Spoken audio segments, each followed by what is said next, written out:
for coming today. I'm Carrie Coe. I'm Program Director at the Clark Chateau, and this is the first event in a project that I'm very, very excited about.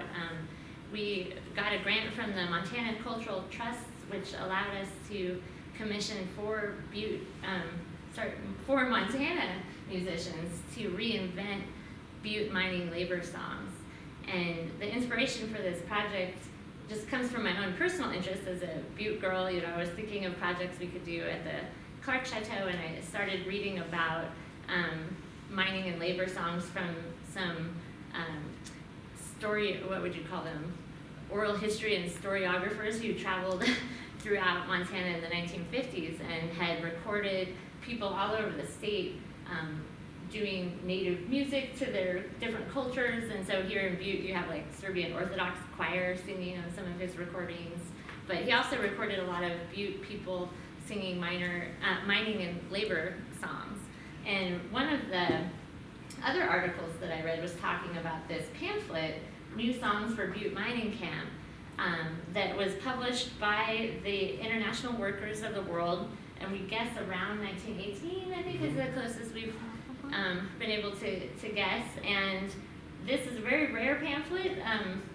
It contains song lyrics that were meant to be put to music, and so each of the songs in here will say something like, you know, to be sung to the tune of Yankee Doodle Dandy or something. But the hope was that miners would sing these songs in the mines, and it might help radicalize them and unionize. And whether they were ever put to music, there's not really any evidence that a lot of these particular songs were put to music. But I was trying to find a copy of this book once I heard about it, and it's a very rare pamphlet. But our archives here, the Butte-Silver Bow Archives, actually has one of the notebooks, or one of these books, from Emily Kayala's file. She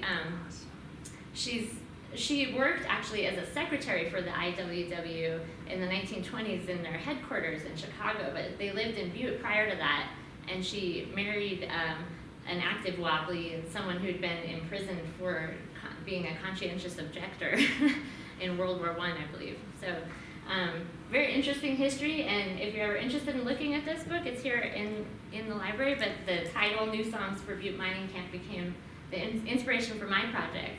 And so I'm very thrilled to introduce today our first musician on this project, Aaron Parrett.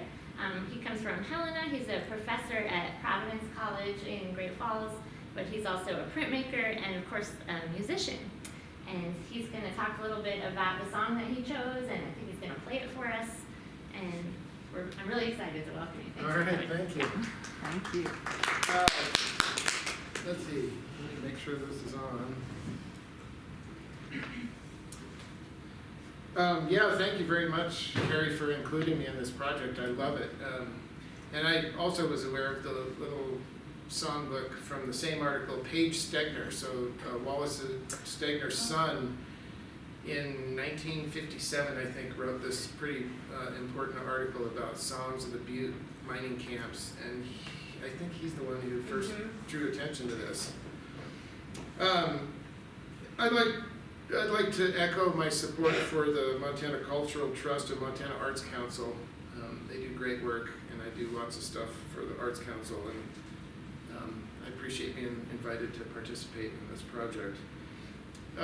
So I want to talk mainly about how I came to this and my method for doing my song. The song I picked, I'll just tell you now, is called Ain't You a Wobbly. And most of the songs actually don't have any instruction for how they're to be played or what tune they go to. And I picked this one largely because I knew the tune that it said it was to be set to. So it's Ain't You a Wobbly, and it's supposed to be set to the tune of Are You from Dixie? And I'll talk more about that in a minute. I mainly want to talk about why I picked that song, apart from the fact that I already knew the tune, and it's because I'm a big fan of the Wobblies, and I'll tell you why. Part of my research for the project, which I did right here at the archives, involved rereading a book called The Gibraltar, I think it's called The Gibraltar. The Gibraltar of Labor. Labor. Union. The Gibraltar of Labor. Of Unionism. Unionism. I can't remember the exact title.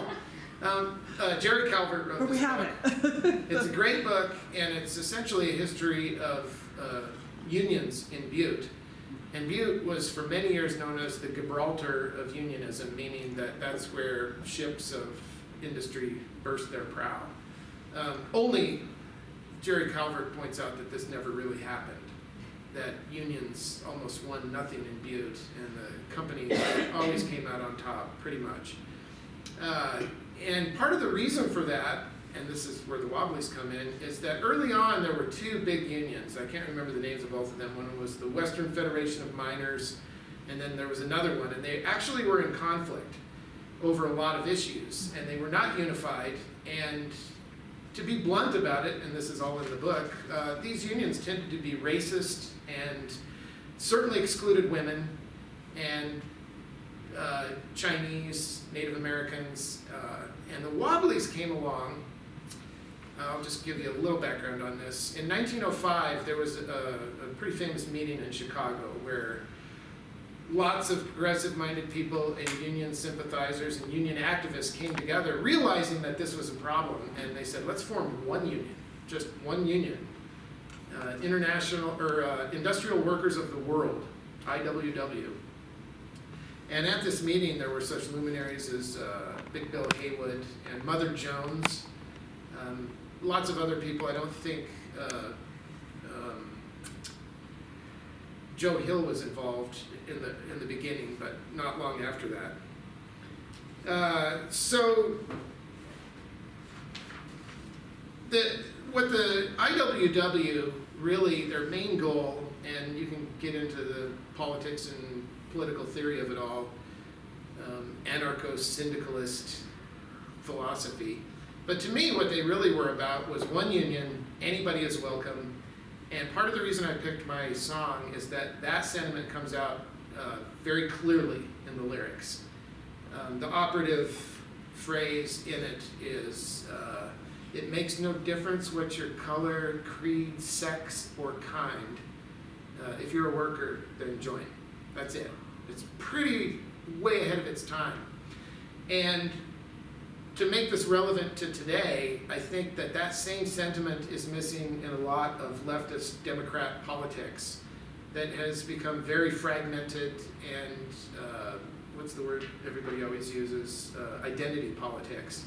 And you have a lot of different factions that are sort of vying for the public attention, trans people, people of color, all these different groups fighting for the microphone. And I think the Wobbly philosophy is the thing that will save the day, and that is all those issues are secondary to the main one, which is economics. And in that we're all unified. Doesn't matter your creed, color, sex, or kind. That's the bedrock of what unites people. So I saw this as really relevant to what's happening today politically. And it's not all that different from 1905. We live in an age right now of, well, for lack of a better term, a gilded age of capitalist consolidation, which is actually way worse than it was in the 1870s up to the 1920s. 1% of the population in this country owns 40% of the wealth, and about 40 people control almost all of that 1%. So the money has trickled upward, and unions are, up against the ropes right now. And I think in part because it is fragmentary. So in 1905, this group of unionists came together. It did involve Mother Jones, Big Bill Hayward. Eugene Debs joined shortly after, but I don't think he was at that meeting. The other reason I love the IWW is pretty personal, and it has to do with this book that I wrote, 5 or 6 years ago, about all the novels that have come out of Butte, Montana, called Literary Butte, and I saw they have copies for sale over in the bookstore over there. And your brown bag is on our YouTube channel. Oh, Everybody that's wants great. to check it out. For when the book came out. I think, yeah, I'm pretty sure it is.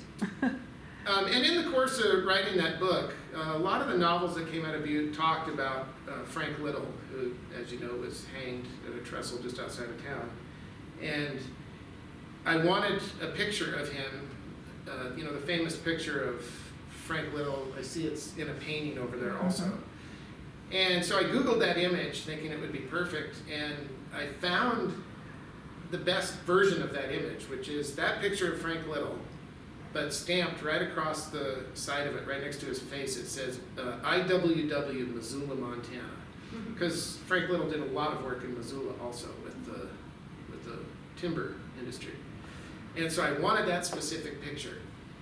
And you know, when you Google it, it tells you where you can find it. And it happened to be in the, I want to say, Wayne State Archives. So I contact the librarian there and I say, I want to use this image for this book, and I explain the project. And I get a reply back that says, okay, we'll let you use the image for $700 for a flat fee, and then so much money in royalties for every copy you sell. And immediately I thought, capitalists. Wow. But I also knew that Frank Little left his entire estate. Hi, thank you. Frank Little left his entire estate to the IWW. So I contacted the IWW and I told them what I just told you. I said, Wayne State has this picture and I want to use it, and they're wanting $700 in royalties. And a woman with a name not unlike hers, a very Eastern European name, who happened to be the secretary of the IWW now, wrote me back and she said, give me a couple hours, I'll take care of it. Literally 20 minutes later, I had an email from the Wayne State librarian that said, you can have the image, you can use it. Oh, from Wayne State. That's awesome. And so I wrote back to the IWW lady and I said, wow, that was awesome, thank you so much. I said, what can I do, you know, for the use of the image? And she said, oh, it's fine that you use it, we don't expect anything, but it would be nice if you joined the IWW and made a contribution. So that's why I love the IWW. $700 contribution? No. I think it was $25. I don't think they have a set fee for joining. Yeah. It's free, probably. Yeah. But they were extremely helpful, useful, and they got stuff done. So now on to the specific song, I guess. This tune, Are You From Dixie, also is sort of full of historical background. The song came out in 1916, and I'm going to play you the actual song. I happen to have the actual Victrola record that it came out on, and it was a huge bestseller.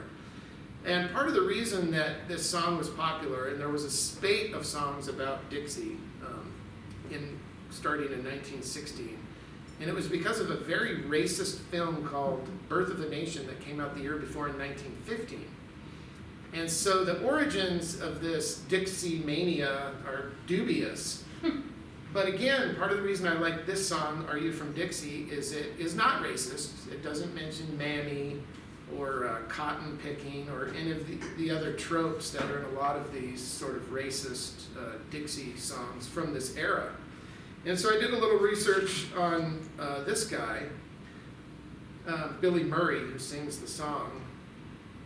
And he recorded some other songs that I thought were pretty interesting. And he was almost certainly not a racist, because he recorded a song in 1912 called If It Wasn't for the Irish and the Jews. And this was a song that actually called Americans out on their prejudices.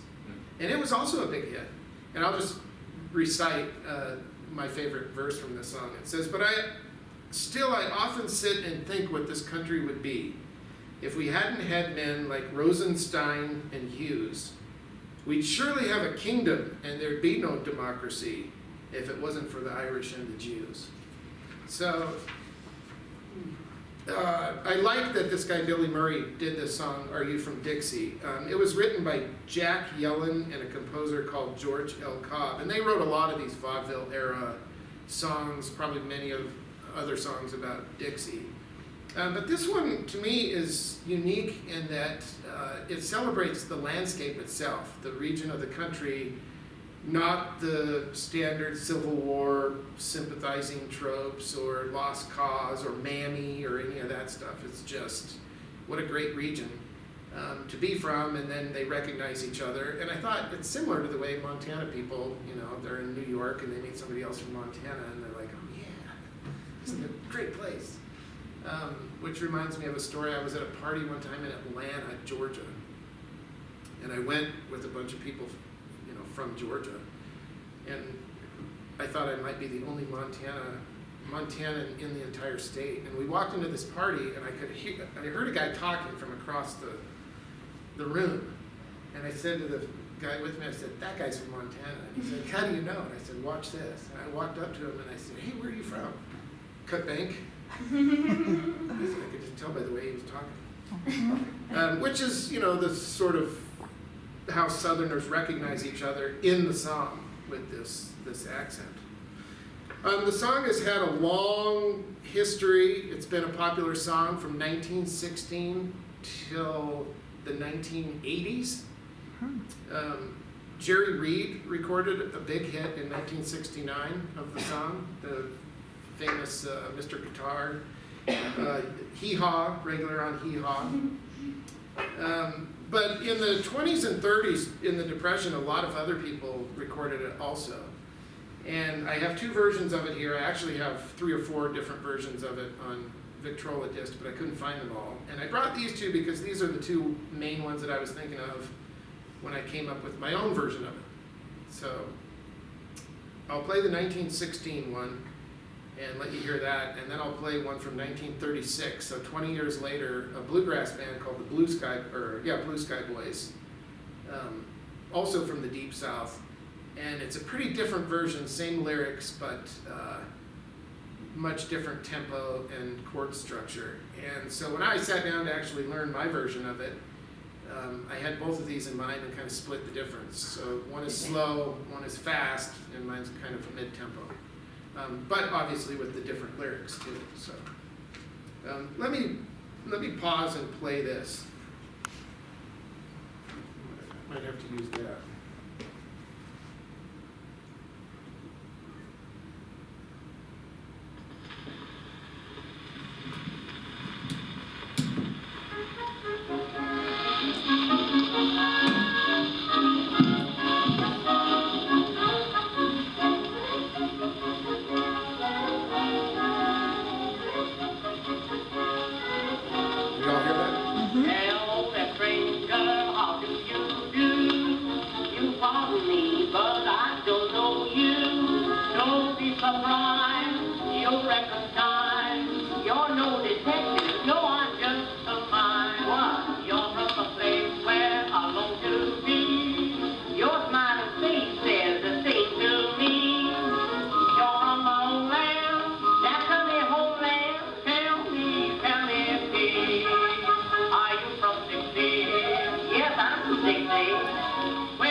Original version of Are You From Dixie? It's funny, when I was just listening to it there, I was thinking it almost is making fun of the tune Dixie. How they would play a few bars of it and then go into almost Walt Disney kind of music. So it's pretty vaudeville and kind of a slow version. And now I'm going to play you another one by the Blue Sky Boys. And then I'll play my version of it that I sort of adapted from the two different ones. And I'll say now that when I did mine, I was kind of thinking of the way these actually would have been played. You know, think Woody Guthrie or Pete Seeger or Mark Ross, who used to live here in Butte. I don't know if any of you remember him, but he was an IWW guy. These people would lead meetings of workers, miners in Butte, loggers in Missoula. And one guy might have a guitar or a banjo, and they would sort of lead the song, and then everybody else would kind of sing along. So I kind of had that in mind when I was doing this. But let me play you this other one.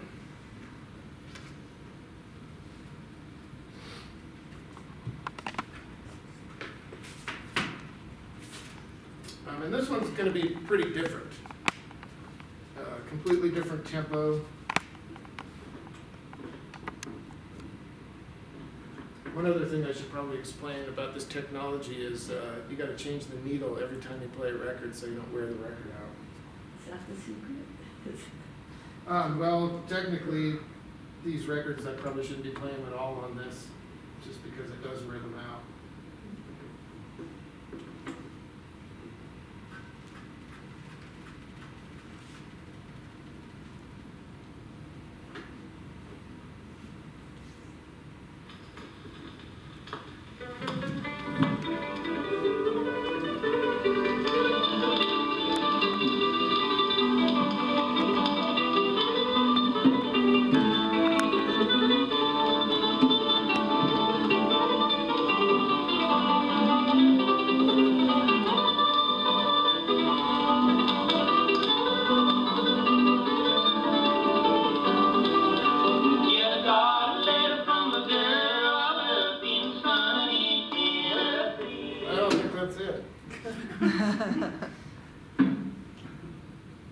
It might be mislabeled here. Yep, they mislabeled it. I thought the tune didn't quite sound right. There we go. It says this one is When the Roses Bloom in Dixieland.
Dixie, coal mine.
this second recording, where were these performers from? The Blue Sky Boys, I want to say, were from Alabama. There a lot of these duos came from there. Delmore Brothers, Leuven Brothers.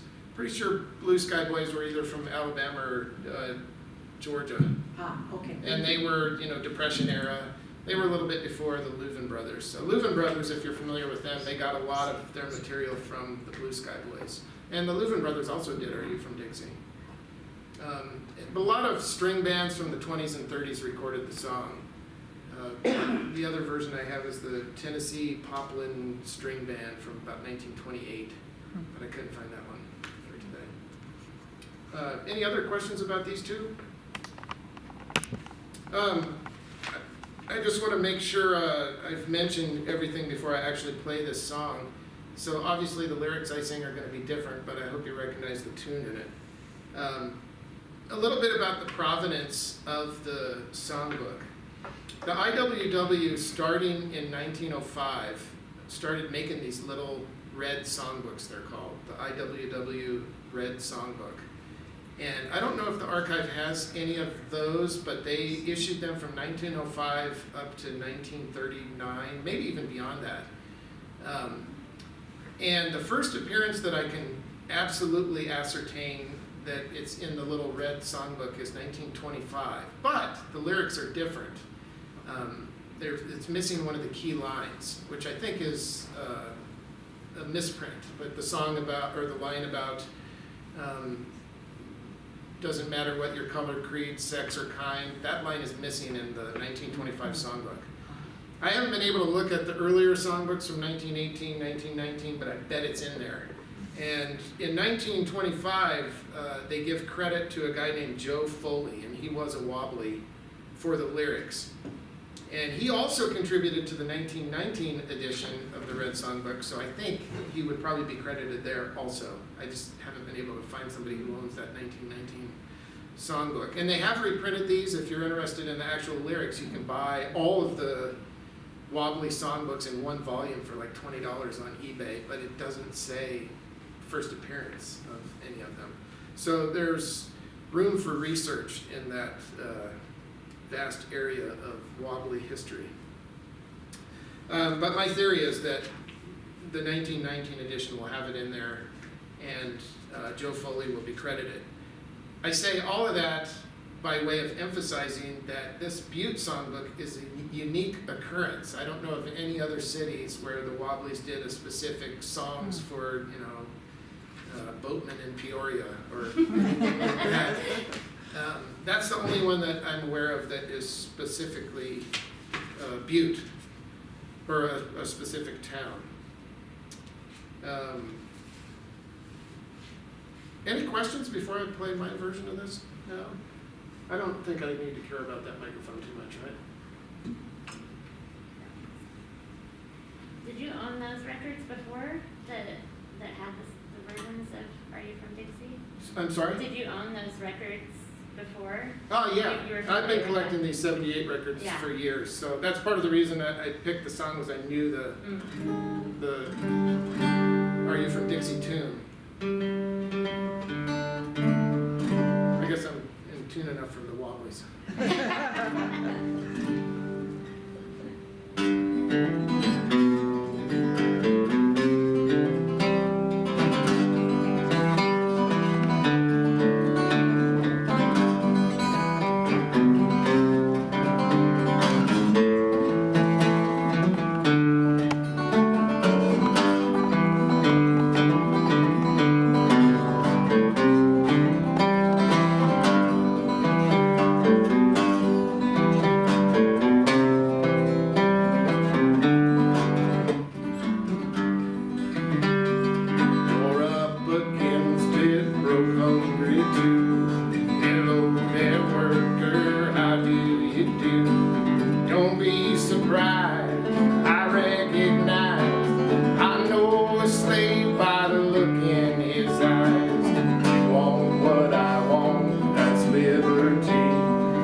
your color, creed, sex, or kind. If you're a worker, then it's kick right in and join.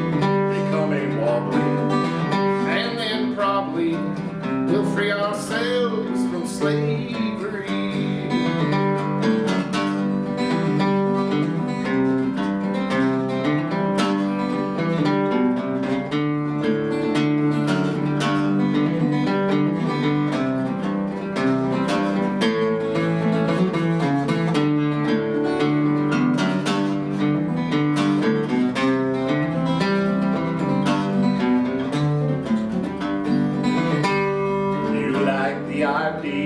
But then you say, how can we do it? When is the day when all the ladies and all the babies and every man who works for a wage gets in the union, one union grand, join together and make our demands? When you and I will lay down our tools, we'll join arms and walk right off the job. Ain't you a wobbly? Then listen, buddy, for the one big union beckons to you, a workers' union, industrial union. Tell every slave you meet along the line, it makes no difference what your color, creed, sex, or kind. If you're a worker, then it's kick right in and join. Become a wobbly, and then probably we'll free ourselves from slavery. Become a wobbly, then there ain't no probably. We will free ourselves from tyranny. We'll free ourselves from wage slavery.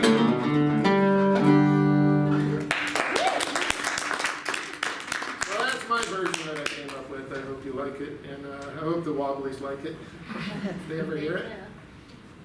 Any questions about any of this?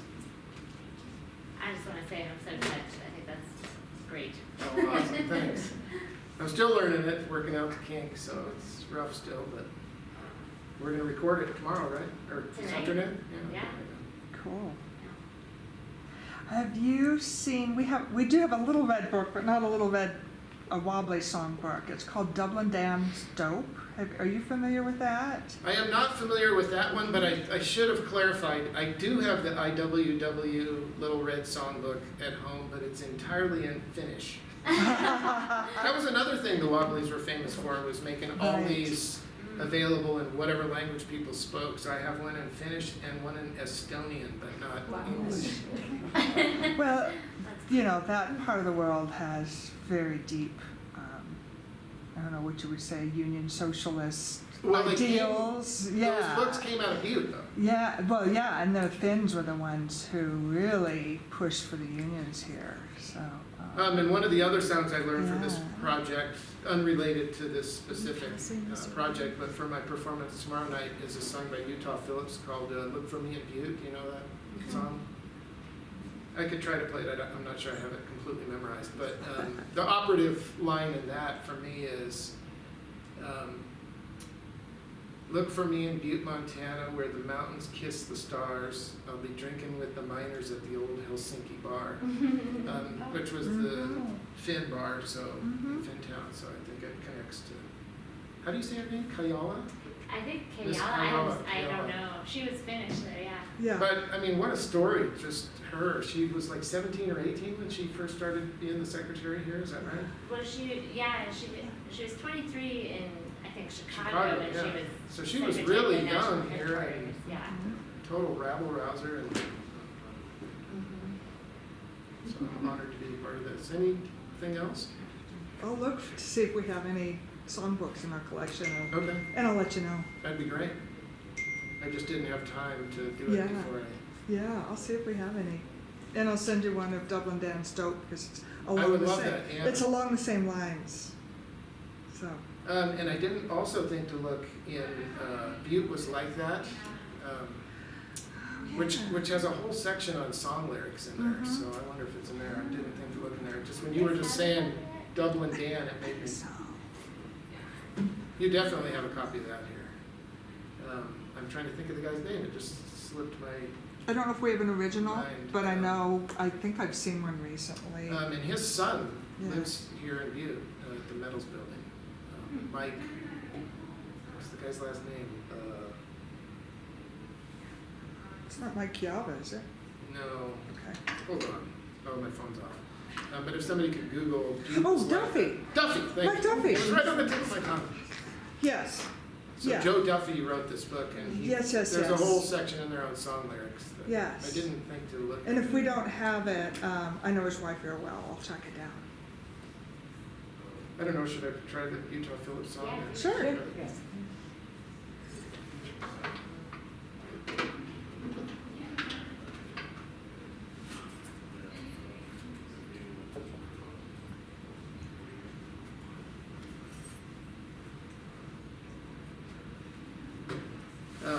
So my daughter, this is now her favorite song. She's not a big fan of Butte. I'm trying to always convince her and my wife to move to Butte, but they're appalled by the pit. I'm like, hey, what are you gonna do? But she likes this song, so maybe this will eventually bring her around. Can I shut this door because there's people out here?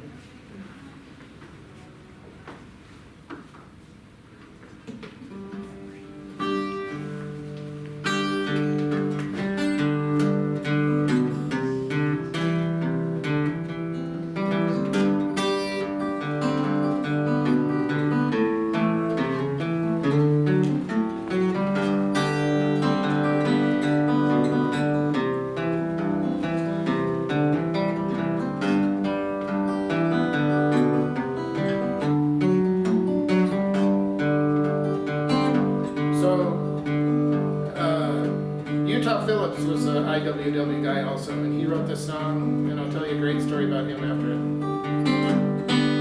As I walk, let's see, as I walk these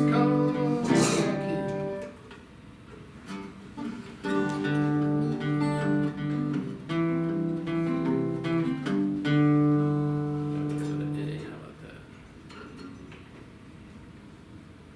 See, I told you I didn't have it quite down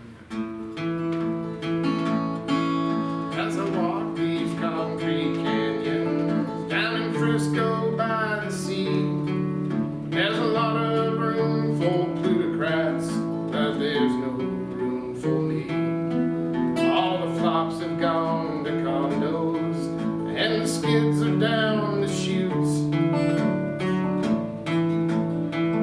But looking don't cost nothing, boys, so look for me in Butte.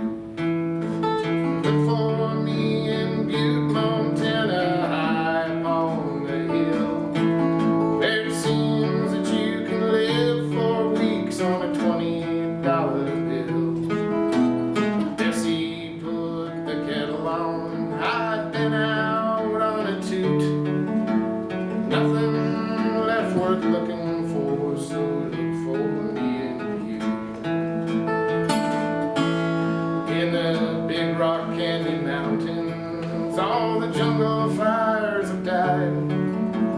Piggyback containers, there's no place for a boat to ride. And the bulls are getting surly, and they're more inclined to shoot.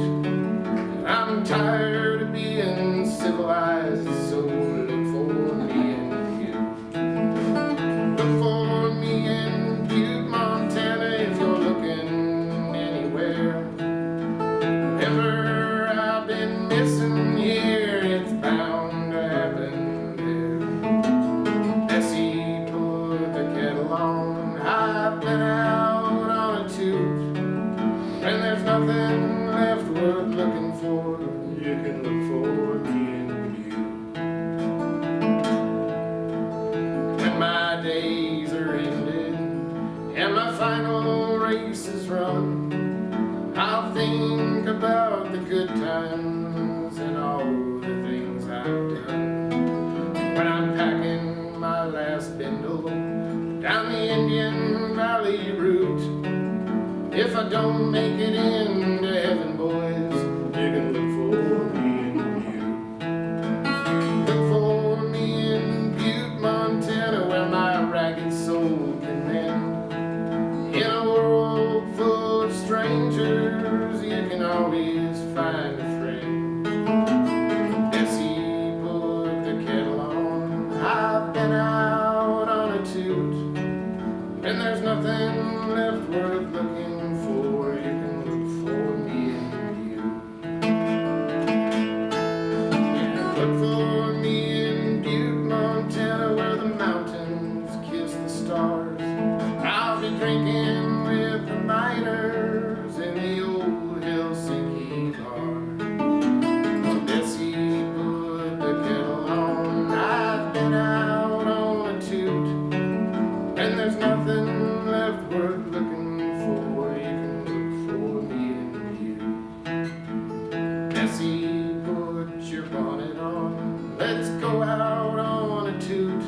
my Utah Phillips story is, I was a huge fan of this guy when I was in college back in the late 80s and 90s in Missoula. And I played in a bluegrass band. I played banjo at the time. And we did a lot of Utah Phillips songs. He wrote a lot of songs people probably aren't even aware of, like Rock, Salt, and Nails, and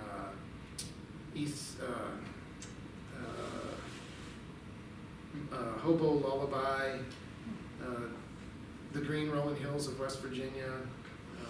A lot of great songs, and we did a few of them in the band, and I kind of worshiped this guy, and he played in Missoula, and I couldn't go to the show because I was playing with this bluegrass band, and I was so bummed to miss him. And my girlfriend at the time, the next morning, called me up. She worked in a bakery. And she said, "You are never going to believe who just walked in here and bought a bunch of donuts." And she said, "You should come down here." So I jumped on my bike and I raced 6 blocks over to the downtown bakery. And there's Utah Phillips with Mark Ross, and they'd come over from Butte for a show in Missoula. And I ended up carrying this cardboard box full of donuts to their car. And I don't know if Mark was driving or Utah Phillips, but it was kind of a beat up old car, and I put him in the trunk, and I was just tongue-tied, and I finally said to him, "Mr. Phillips, it's such an honor to meet you. We do several of your songs in this band I'm in, and we always give you credit." And he just looked at me and said, "Son, I wrote most of those songs so long ago, I don't even think they're mine anymore."